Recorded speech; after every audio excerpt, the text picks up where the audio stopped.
Hello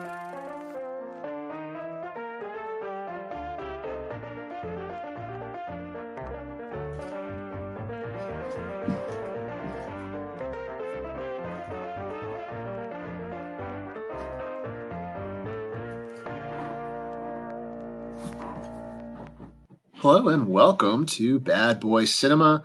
I am your host, Rick Reel, and today with me, as always, is my co-host, Elliot Film. Elliot, how's it going? I haven't thought of a way to respond yet, so I'm going to say I open the episodes the same way every single and time. What do you mean? What do you mean you didn't have a thought? What do you mean? I You didn't don't know think about how I'm gonna obfuscate pretty good, because pretty good's not interesting. So I have to. I'm all right. You could I'm talk living about your life. day. You I'm living the could dream. have just done a personal anecdote, but I can do a personal anecdote. I I went went to to the library 7-Eleven today to today. get more movies. I did go to the library today, and I picked up. Wouldn't you know it? What a Girl Wants, starring Amanda Bynes. And I also picked up Lost in Translation, the Sofia Coppola film. So look out for that. Probably never on the show, but maybe. Maybe. I don't know. Who's to say? Not me. Write us an email, badboycinemafanmail@gmail.com. Let us know if you want us to do Lost in Translation. And then leave us a review on iTunes or Absolutely. Apple Podcasts. Yeah, whatever. 5 stars, obviously, because it's a 5-star program. Unlike the movies that we review. Yeah, 5 stars. The only movie I've given 5 stars, and I don't think you've given any. I've given 5 stars to Heathers. Yeah, I haven't given a 5-star yet, and I don't know if you're a tough critic. And that's why people trust my expertise on movies, is because I give everything like a 2.5 to 3.5 star rating, which should be the case. It's like, this is average. This is slightly above average. This is fine. Like, it's, most things are fine. They're, especially with more modern films, we've not like there's a formula to making movies that you can follow every single time and have a banger, but you can follow a formula and have a perfectly fine watchable movie. And there's so much money dumped into these things. They're not taking risks. I'm not gonna say which studios, but a lot of studios follow a formula to make a perfectly fine film. And that's okay. Yeah, most of them do. And it's like, it's fine. Like, most movies are fine, and if you really like this one kind of movie, then you'll think, oh, that's great. Then it might be more stars. And then, most movies are in the middle. But one movie that's not in the middle is the movie that we're talking about this week. Starring Malcolm in the Liar. Directed by Sean L. Sean L. Don't know who the screenplay is by, but it is starring Frankie Muniz from Malcolm in the Middle. Malcolm in the 2.5 stars. Paul Giamatti and Amanda Bynes from All That and The Amanda Show. Mm-hmm. And kind of it at this point in her career. Easy. Did Frankie Muniz do other stuff? Like, was this supposed to be his like big break into film? No, he had a couple other things before this. Yeah, he did Cody Banks. Cody Banks 2. Cody Banks is after this I don't know. I wasn't around at the time. He did a lot of weird shit until like, the 2010s, and then it fell off. He retired. The last thing he did was 2018. No, he has some TV work. He has some TV work for like voicing stuff. That makes sense. Some of it's himself. Yeah. He's what's he doing? Race cars now?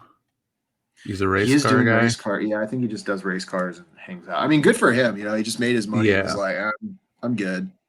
I do recall seeing a tweet of somebody being like, wow, Frankie Muniz really fell off hard. He's not doing anything anymore. And Frankie Muniz responded, and he's like, I'm 19 and I have $40 million and I'm retired. So who's the loser? Yeah. And totally valid. I'm happy for him. He's doing fine. He got out of the game when the getting was good, you know. Yeah, he doesn't need as to be far as we can doing. tell, didn't suffer a whole lot of trauma from being a child actor, which, Yeah, you know, who's to say how common that is? Who's to say? There were Who's to some say? allegations, but of his trauma, but it I mean, turned out he's doing fine though. misunderstanding. He didn't develop schizophrenia or like text underage people that we know of. So yeah, not yet.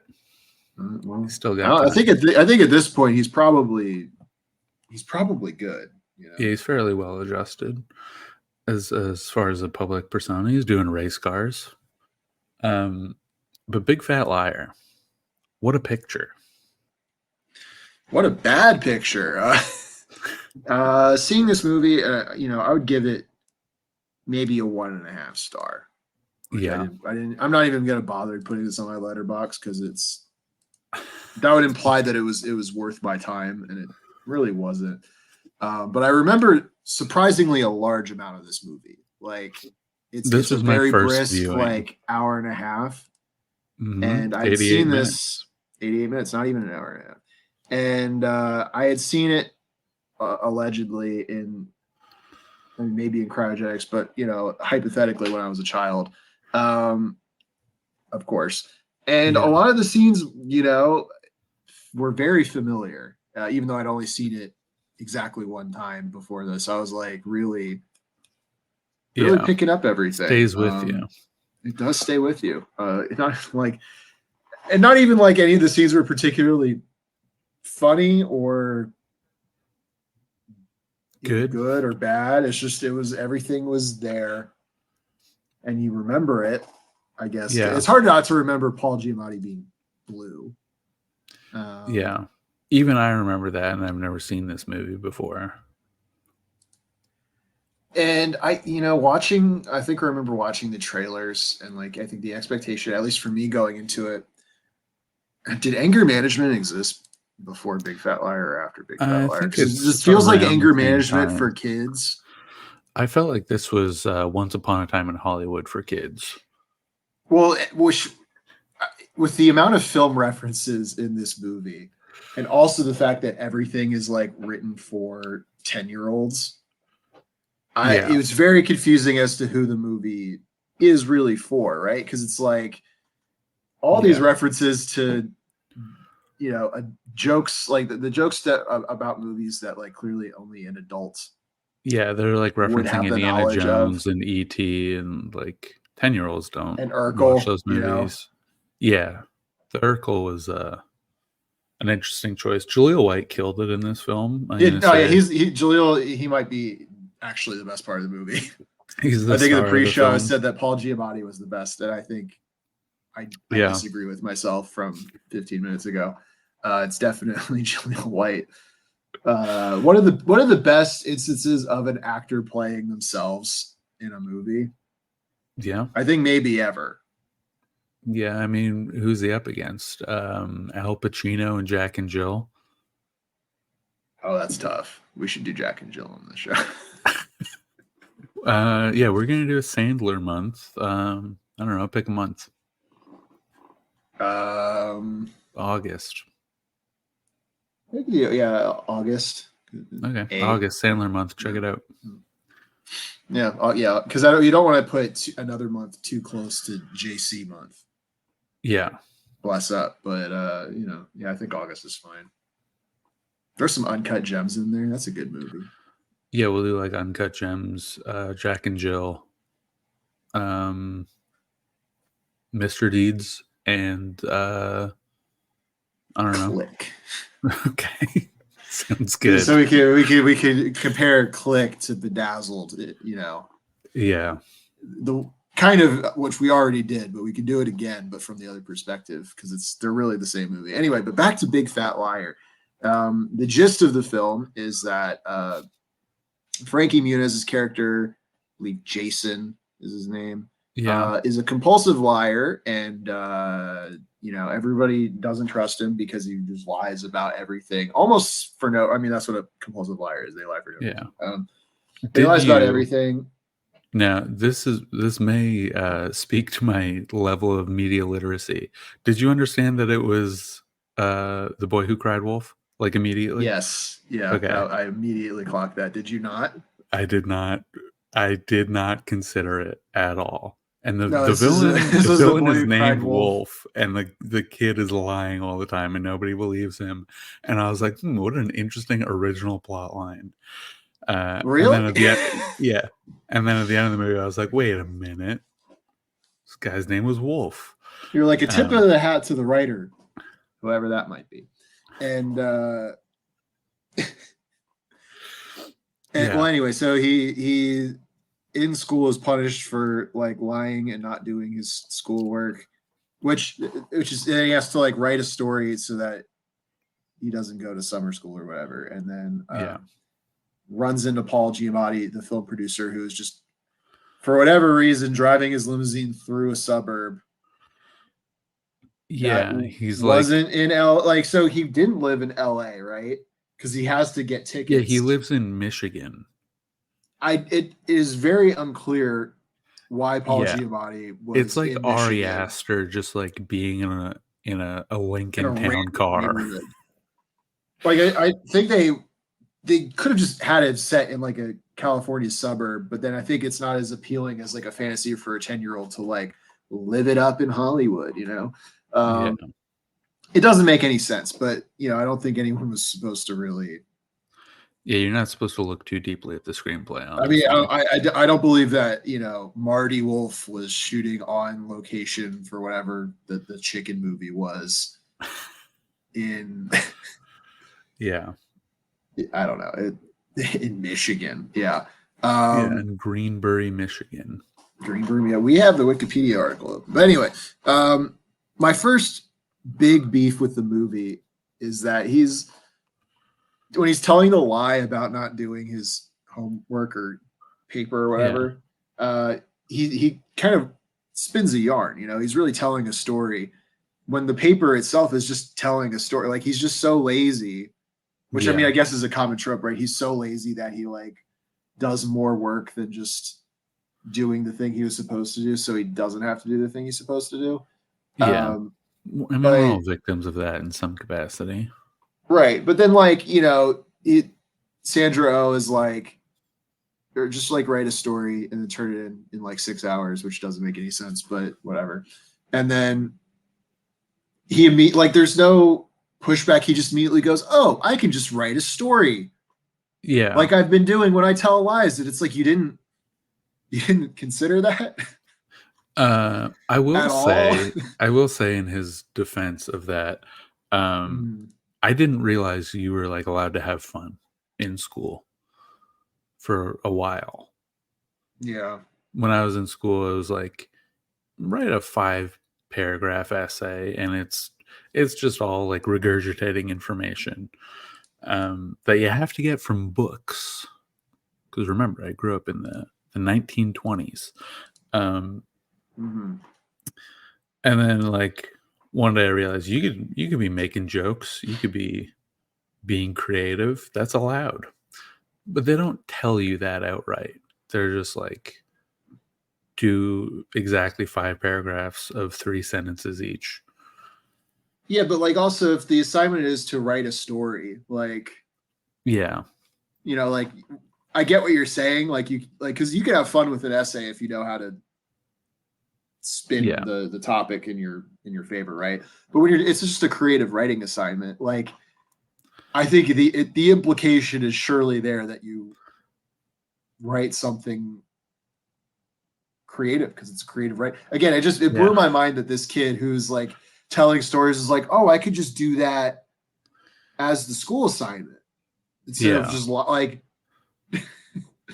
mind blowing. Anyway, but then Paul Giamatti steals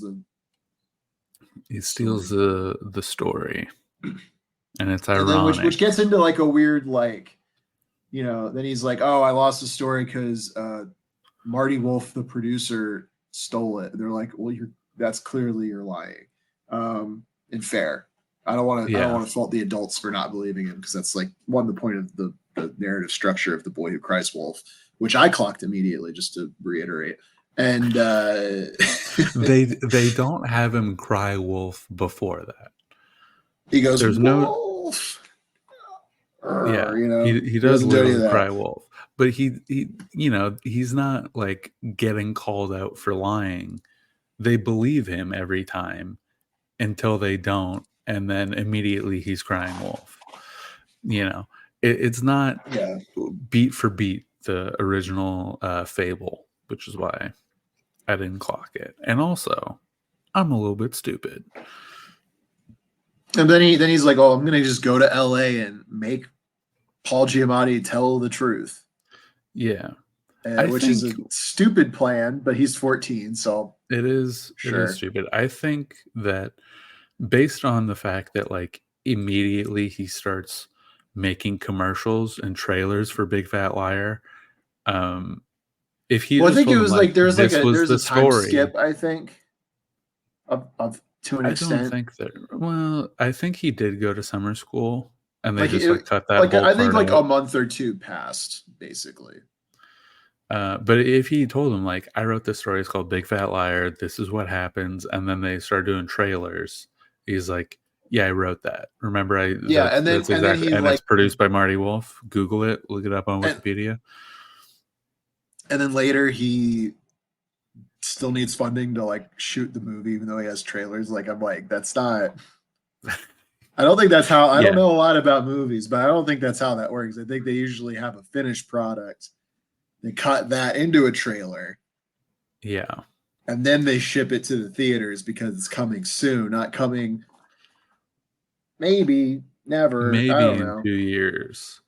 Yeah. Um, yeah, like he didn't even have a finished script, and they're like putting trailers. Yeah. Um, yeah, whoever I think in wrote the this internet movie might not age, this be. movie would have made more sense. Like he could have been scrolling online and they're like, "Oh, Marty Wolf is creating this original picture titled this," and he would have been like, "Oh, that's my idea." And Yeah, then in the that's internet my story age, on AO3. yeah, well, but like you could be like, "Oh, I wrote that for school, and I was I'm a huge film buff, so I'm on the film Reddit. I'm on the R I'm on. movies." And some I idiot follow was like discussing posting. films on Twitter. Yeah, exactly. I'm following Synesthetic on Twitter, and he's just posting Marty An Wolf AI. pictures. He's posting an AI generated poster for a movie that only the title is released. Yeah, yeah. Um, and Hideo Kojima is just like retweeting it. And that would be a much better film. Wouldn't have starred I, Jaleel White. Probably, ironically, it might star Amanda Bynes. yeah, probably. Really, there's a Who, lot of the Nickelodeon people you could dip into for this movie to replace Julio, and it would have been fine. yeah, Um, I wonder what's happening there. Uh, yeah. Amanda. Speaking of Amanda, though, she did not need to be in this movie. But She I'm glad exists she to just like was. kind of deliver her signature sense of humor, Yeah, and like I was like, oh, is she going to be a love interest? No, no, which is which is good. I fine. don't. I I like don't that. think. I I don't appreciate think we that. should have uh, children's movies with love interests. I think if the kids are like, I think they could be. It is weird. I agree, I don't but think that adults should be writing and producing movies where 2 14-year-olds fall in love. We don't need it. I don't disagree. But it wouldn't have been the first time that would have happened. Absolutely true. I'm just Yeah, saying I'm like if glad. it did happen, I would have been less surprised than it not happen. Yeah, You know what I mean? it Because I was a couldn't nice remember. But surprise, then like you honestly. watch the movie and you're just like, okay, so she's not here to be a love interest. She doesn't really have any kind of reason for being Like here. She has no she character arc. She's just kind funny, of I yeah, guess. she's just funny. She's just like kind of I don't know, assists the pranks. I do love the genre that has died out. This is another genre that has died out. They don't make movies like this anymore. They do not make movies like this anymore. Children owning adults with like funny pranks. Yeah, Home Alone is obviously a classic example. I mean, that's peak of the genre. But this, it's no slouch, and it's this is where the children are the aggressors in the. It's not home defense. This is like, we're gonna go to his house and ruin his life. And it's deserved, honestly. He did one wrong thing and he wouldn't admit to it. So I'm glad that they killed him. They did well, if only. If only. Yeah, and I guess with Marty Wolf, like cartoonishly evil. Like I don't. I think by the end of the movie, I feel like Paul Giamatti figured out how he was playing. Yeah, Marty Wolf, but the beginning and maybe the first half and maybe a little bit into the second half, it's just like he's all over the place with like the kind of like smarmy producer that he's trying to portray. Yeah, like in the beginning when he steals the story, he's kind of on our good friend Jason's side, where he's like, yeah, he's like lying is cool, and that doesn't that never really comes. Well, it's like because like here's the thing, like the thing that he's lying about, the thing that he's lying about is something very like, why would you're of course going to lie about stealing a child's story that you're turning into your movie. Of course you're going to do that. It's not the same thing as just lying for the sake of lying. Like there's a very good reason, not that he should have done that, but if he was going to do that, obviously you're lying to cover up. Yeah. I mean, he could have your theft of intellectual property, which is not even touched on in the movie. They don't care about copyright. He's just like, tell my dad that I'm telling the truth, and you still make the movie. Like, yeah, there's no stakes. He's not like give me a writing credit. He's not pay me any money. It's just he's like just tell my dad privately that you did. I don't want my dad to hate me. Can you just like admit to one person that you did this privately, and we're good? Which and he doesn't really a benevolent. He could say that Frankie Muniz wrote the paper that my movie was based off of. Yeah, he could frame it that way. Be like, yeah, I saw his paper. I was going to give it back. He could still tell a lie, but then like spit. Like, there's no reason for him to not call the dad. Just be like, oh, okay, yeah, whatever. Like, you're still letting me make the movie? Great, I don't give a shit. Yeah, it's just like, all right, I'll call your dad. You can even throw him the writing credit. Like, who cares? Well, it's gonna affect his reputation that he's stealing. But he's not even asking for that. He's not asking for money. He's not asking for a starring role, an extra role. He's just like, just tell my dad. And then he's like, all right, I'll call your dad. And then he's like, hey, security, come kill this 10-year-old. And they're like, oh, we're just gonna send you back home. Yeah. Yeah, bad guy. But this is for children, blue, so which is great. Great scene. The marketing of the movie makes him being blue seem like it's more of a thing. I mean, it's kind of a big thing. And it's still a pretty big thing, but then he like unblues himself at the end of the movie and he's like normal, and I'm like, well, I feel like he should have just stayed blue. Yeah. The other thing about him being blue is like he's blue for a long time, but nobody really comments on it. People are like, you're entirely blue, and he's like, yeah, and they're like, okay, fair enough. People get over it surprisingly fast. Yeah, which interesting choice. The music in this movie was so 2002.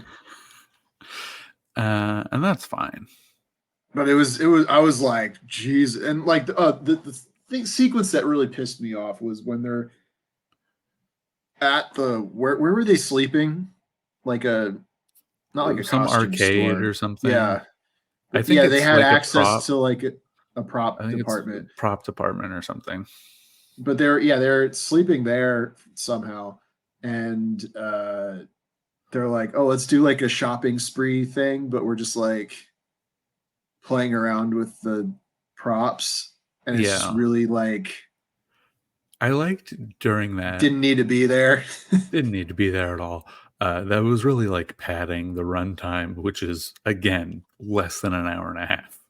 Uh, Yeah, I like that. exactly. I was like, it's tough to have to cut out a scene Yeah. from a movie that's 88 minutes long. Um, yeah. I like that Amanda Bynes is like changing outfits, but because Frankie Muniz is a boy, I guess they're just like, we'll give him like a bow tie and like he's just holding stuff. Like he's not wearing any fun Yeah, he's just costumes. like acting goofy with goofy props. He's But like like, riding yeah, a Amanda bike or Bynes gets to something. wear like different dresses and shit. Yeah. Oh, Um, yeah. Looking at the soundtrack, we my got internet is acting weird. that's fine. I will um I'll cover.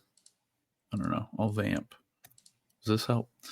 So on the soundtrack, we got Smash Mouth, we got Oh, Duran Duran, Eiffel 65, Fat Boy Slim, the Baha Men, mm. um, some classics of audio, Yeah, audio they're only. wait, Baha Men were in this. They were I think they were over the credits. Well, I didn't. Well, we could talk Yeah, about the credits. yeah. Let's get into the credits of this film. Yeah, so when I watched the movie, I had two main questions. The first being, why was Amanda Bynes in this? Like, could She have been was anybody. Like the character didn't need to exist. So why That's was true, but she there? she was selling tickets because She's she selling was like like, sure, like star power, but like the way the character was written into the movie could have been more yeah, they like could not have from a given marketing her perspective, but you something just to remove do. Amanda Bynes' character. You could have made Frankie Muniz Amanda Bynes. Cut him out entirely, and you could have made the movie just her doing weird shit. That might have been a better movie. Get rid of Frankie Muniz. He's not bringing his A game for this one. You could have just made Amanda Bynes Frankie Muniz. You would have been good. And then the second thing that I wondered while watching the movie is that clearly whoever was writing Marty Wolf really had an idea in mind for, like a Yeah, producer. And what was weird to me is that the attitude of like his character, like as a child, I would have assumed he was the director. You know what I mean? yeah, Like Paul Giamatti comes off as like a really bossy, obnoxious director, and yeah. He's like Chris N, where he's yeah, got a very like Chris N if specific. he was evil, you know, Yeah, and not necessarily like I don't think a kid watching the movie even knows what a producer does.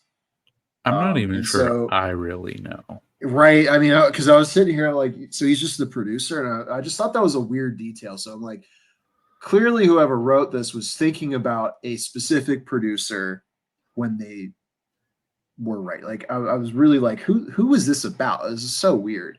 And then, of course, the credits played. I wasn't paying attention to the opening credits. So that when the credits were playing, I saw, that who wrote Big Fat Liar, who did the screenplay, was a certain Dan Schneider, who, which, Dan Schneider, and the movie was also produced by Brian Robbins and Mike Tollin. I'll get to that in a little bit. But Dan Schneider was the creator, or at least the showrunner of the Amanda Show, as well as he did work on All That, which is where we got Amanda Bynes from, which I believe also at this point in time, roughly, is when Amanda Bynes was probably getting big enough that she wants to sort of be in her own movies.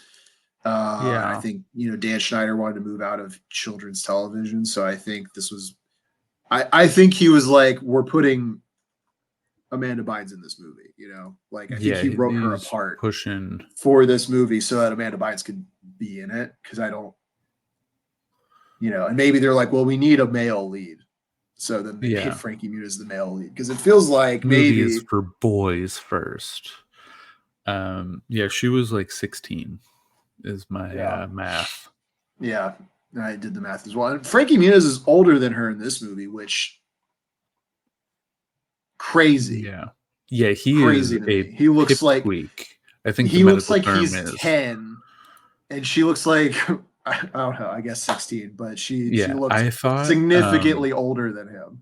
the bit of him being like, I'm actually 14 was him being a compulsive liar. Because they mention it a lot. He's like, actually, I'm 14. Get it right or pay the price. And I was like, oh, it's funny because he's lying about this. He's clearly 9. He yeah, right, like the youngest looking 17-year-old maybe of all time. He's So I think he's 17 1 year in this. old. He's 1 year old. He's Amanda Bynes was born in 86. He's born in 85. That is wild. It is crazy that he's older than her. Yeah. As I said, the medical term for him is pipsqueak. Did Marty Wolf call him a pipsqueak at all in the movie? He should have. If he didn't, that was Dan missed out on that one. Daniel Schneider. Daniel Schneider is a crime to not call him a pipsqueak in this film. I'll say that. Oh, we'll get there. No, but so the other question of who I think Dan Schneider was writing about as the producer, given that he himself is producer and has a penchant for self-insert characters in his work. I think he was just going off of how he acts. He's famously pretty tough. Like he's kind of like, I don't want to say like bipolar, but he can be very cool guy to work with, and also like a huge asshole to work with. And that's not even getting into kind of the weird stuff that he puts into his TV shows. The weird kind of riding the line on what's appropriate in children's, television, which to somebody's credit, Big Fat Liar seemed pretty clean in that regard. Yeah, I mean, things could have definitely gotten a little weirder in terms of like the costuming in the props department, or the lengths they go to commit a prank.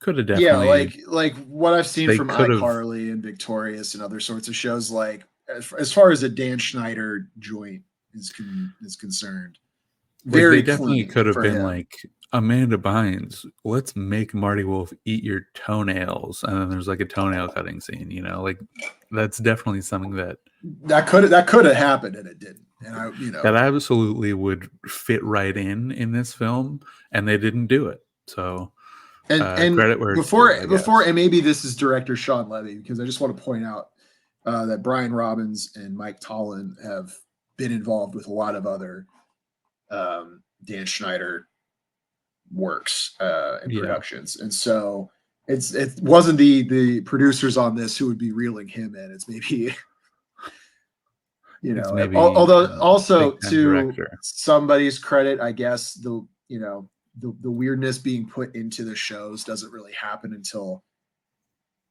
Zoe 101, iCarly, Drake and Josh. That's kind of more of the turning point as far as that stuff being added in. Like there's some weird stuff in the Amanda show, but not I think to the quantity or the.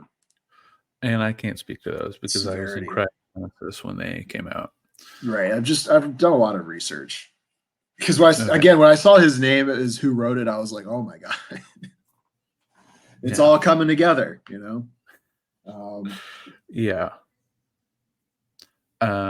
Yeah, I wish this was an Amanda Bynes vehicle rather than a Frankie Muniz vehicle.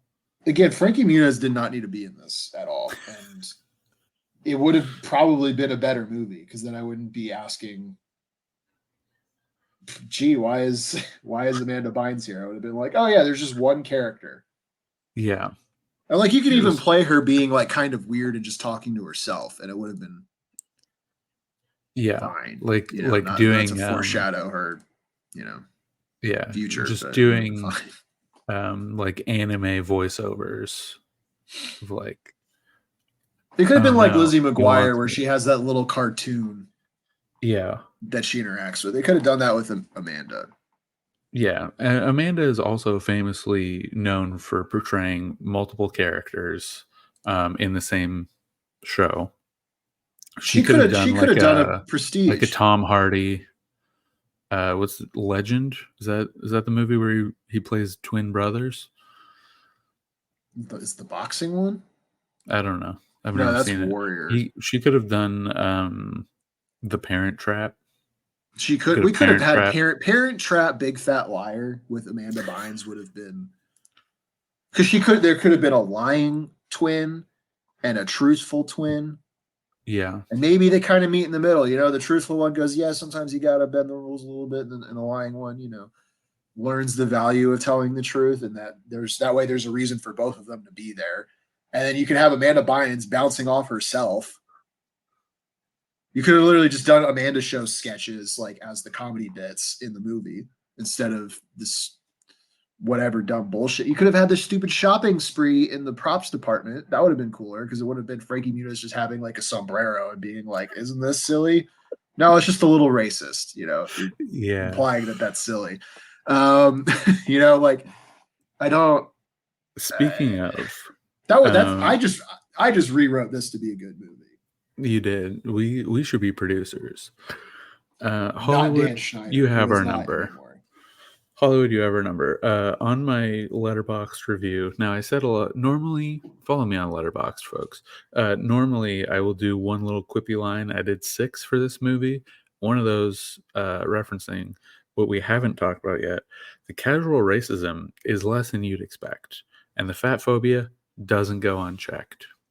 So it's like a little bit woke. Not really. Paul Giamatti does like a little bit of a racist accent. He does some Chinese voice.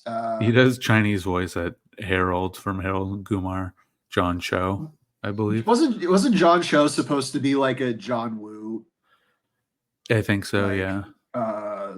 Yeah, because he was like, off with the do the birds and doves. stuff. Yeah, we need doves. Which again, what child would get that? And it's not presented in a smart enough way for it to be funny to an adult. So it's just for a weird cinephile kind of 10-year-old. Like it nobody. doesn't make any sense. Yeah. And that's okay. We get it now. I didn't really think about it at the time. But now that we're bringing it up, yeah, I get it. Yeah, there's only a little bit of casual racism. And it's almost exclusively for Marty, and he's portrayed to be bad. Yeah. And then maybe question mark Dan Schneider self-insert, maybe. Yeah. I don't think he would tell on himself for being, but maybe he is racist. And then he is telling on himself because I think he does that. So I'm not saying Dan Schneider's racist. I don't know. But I'm just we're not saying, ruling it out. All I'm saying is that he does have a penchant for being a self-insert character. I think that Marty Wolf is his self-insert character in this movie. I also can say that the only racist character in the movie is Marty Wolf. And you can put those facts together and do whatever you want with them. Make whatever conclusion comes natural. But all this allegedly, whatever, we're good. Yeah. Legally, this is a joke. Legally, we're doing satire. I will say it's very common. I hate it. I always hate when people are like, guys, it's satire. Because the people who make that claim have no idea what they're fucking talking about. Yeah. I like calling anything that's not satire. I think that's fun. I think it's going to escalate to the point where some over. YouTube idiot is gonna like murder a guy and be like, guys, it's satire. I was doing a prank. It's satire, so it's fine. Yeah. It's funny And some guys because are gonna be other like, that's a people good murder point. people. Think about it. Yeah. Yeah. There's no media literacy anymore. It's satire. The Satire is gun. like it's saying something is satire is like one step removed from being like um you know, all credit goes to whoever originally made this when you're like reposting like somebody else's like music video or something. You know what I mean? Yeah, I Like, love that. Like, I don't own any of this. yeah. It's in the Saying it's it, just satire is one little short hop removed from that, and I really yeah. dislike those people. I mean, they're mostly just ignorant; they don't know what they're fucking doing. But you know, Yeah, and that's fine. You can be ignorant, but I hate satire because, look, for the people out there listening, satire has to be satirizing something, and you have to be taking a message away from that. So, if in this movie, instead of being blue, they made Marty Wolf black, that's not whoa, satire. That's not satire. They didn't do that, to be fair, but that's not satire. Um, and people would argue that, I think, because they're like, it's Hollywood. Think about it. That's not how that works. So, yeah. Do you think they made him? They picked the color blue, so they could do the "I'm Blue" song. absolutely. Yeah, like okay, that's what I was like. Okay, like because once he turned blue, I'm just sitting there. I'm like, they need to do that, right? Like that's Yeah. And they got to look, reference that at some point. credit where credit is due. When he turns on the car and it automatically plays I'm Blue, it's a good bit. For a I mean, it's like for a it's the 14-year most old to come with obvious. that, yeah, absolutely. But for a 14-year-old to come up with that, it's pretty good. Oh, because because it's not like he just coincidentally turned on the radio. He's like, I'm gonna put in the "I'm Yeah, I Blue" gotta put in CD. Eiffel 65, set it to track 3. Like, he planned it. And they That is also, like, pretty funny. rewired his car to honk when he presses the brake, which I don't know that you can do that, but sure.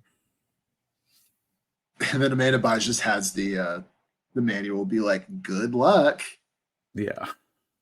And I guess back then it really probably was good luck because he's like, what's he gonna do? Like pull up his flip phone and spend like $1 a minute googling things on the shitty, like the slowest web browser On the ever. tiniest screen that's like, Yeah. yeah. And that's Oh fine. yeah. Yeah, a lot of the A lot of gags, maybe kids really like this stuff, but it it wasn't for the big kids. It was for they the don't dumb make poopy movies like this babies. anymore. They That's don't what I'll say. they yeah, they definitely They don't. gotta bring it back. But I will say also, in this movie's credit, good use of cell phones for 2002. Like, a lot of movies, even today, ignore cell phones because it creates too many plot holes. Yeah, but to counterpoint that, I think they only have good use of cell phones because they had to contrive that they flew across the country from Michigan to LA. When the movie makes more sense if they all just lived in that area in LA to begin with. Yeah, but Uh, he's using his cell phone in the beginning when he's like, "Call my dad, I dare you," and then she calls his phone, which, like, true. I mean you're not that of the expecting it time that. of that time. That's yeah. That's I'll give him that. Yeah, Dan because wrote a good phone gag or plot point or whatever. yeah, I mean, Gag's a good, strong word. realistic use of cell phones. And you'll get movies today that they're just like, "Oh, my cell phone is broken. I can't call for help," or it's always conveniently out of service or whatever. Cell phones are too convenient in today's world to allow them in many films, which is contrived, and I don't respect it. That's why I gave this movie 2.5 stars. Ricky Stenicki's a better movie than this. I mean, it's kind of the same movie. It's no, it is not. I mean, well, It's kind of the same because movie. John Cena doing whatever he's doing is funnier than Paul Giamatti because, like, right? Because that's the Look. If they could have had Frankie Muniz singing Jizz Jams, they would have. Dan Schneider would. He would have. Well, he would have wanted Amanda singing those, but yeah, and she would have killed it. Honestly, she would have killed it. No, again, like Ricky Stenicki starring Amanda Bynes, who didn't have like a mental health crisis. Now that's a picture. That would absolutely be a picture. Because she could do all the characters and all the voices and shit. Oh, that would have been amazing. Yeah, Amanda Bynes and I'll say one friend who is Zac Efron. I think that would have been been great. And then you could have them be like platonic buddies, you know. Yeah, and you have a male or female lead, but they're just hanging, you know. They're just hanging. Or wild casting. Amanda Bynes as Ricky Stenicki, and then the straight man played by John Cena. Now that would get you somewhere in Hollywood. Hollywood, you have our number. Let us make a movie. Let us make. We should make children's media. Before recording, we were like, they should stop making movies with children in no, them. They should. No, I mean, we should outlaw child actors by the end of the episode. We're like, let us be Dan Schneider. We would not be Dan Schneider. We would not. No, we would not be Dan Schneider. Let the record if show. Someone has to, and I'm saying nobody should. Nobody should be making children's media. But if someone or two people have to, let Rick Reel and Elliott Film take a crack at it. Give us Bad Boy Cinema Production Company. I mean, come on. We could have the monkey as a little logo. It'd be great. Yeah. People would love it. People would love to see that monkey on in the previews. They'd love. And you know what? Here's our concession. Somebody has to make children's media. Fine. We'll have movies with children in them, but they will all be animated. Nobody's going to be looking at these children. That's a good point, because and then no one can be making a child do anything weird. Not that we would make a child do anything weird, but nobody could because it's animated. You know, we don't. You just have to make them say something weird. Yeah, and that's fine. They're allowed to say weird no, stuff. It's not fine. They're allowed to say weird stuff. Then we just have an adult impressionist. Well, I mean, but then you just get an adult to do the voices. If you're already not having the kids, you just get an adult. Yeah, but then we could still make movies for kids, just not starring any kids, which is fine. I would love to make a teen drama where everyone's like 30. They're all played by 30-year-old actors. That's what I grew up on. That's what we grew up on, and I think there's a reason why we did that to start with. Yeah. People are like, it's so weird that they have like all the people in Euphoria are 30, and it's like, would you rather they be 16? Sam Levinson was like taking notes from Dan Schneider and was like, okay, I know what not to do when I make the one, like, because the creepiest show of all time, Yeah. Yeah. Anything else you want to add about this movie? I don't watch it. Don't watch a different Amanda Bynes vehicle. Amanda Bynes. Yeah, watch She's the Man, or genuinely watch She's the Man. Easy A, which is the last movie she did. Easy A, great film. She's not in it a whole lot, but she's in it, and she's acting.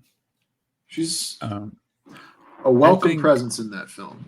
I think Amanda Bynes would have killed it in the Charlie Chaplin era. Her physical comedy and like her facial acting, it's nobody else can do it, I'll say. And she invented not one person can do it.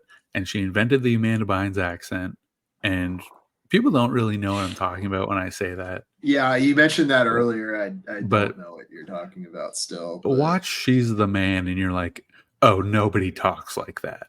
That is very specific to her. And it's great. If it's that specific. It's very specific. Just go watch She's the Man, folks. I think you just don't hang out with like regular ass Americans that often. No, she doesn't talk like a regular ass American. I can No, I mean not like a guarantee. regular, like not like a mid-Atlantic accent or whatever the basic. If you're watching She's the Man, it's a transatlantic, if you know what I mean.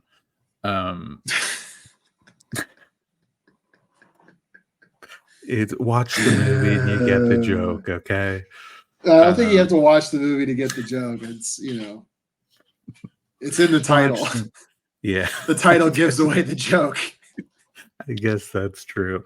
All right, folks. That's the episode. Check in next week where we'll watch something else. Check in August where we're doing Sandler month. Check in what are we doing? December? JC month? JC month. What's up? What up? Keep coming back. What was that? What up? What's happening? Until next time, cool it.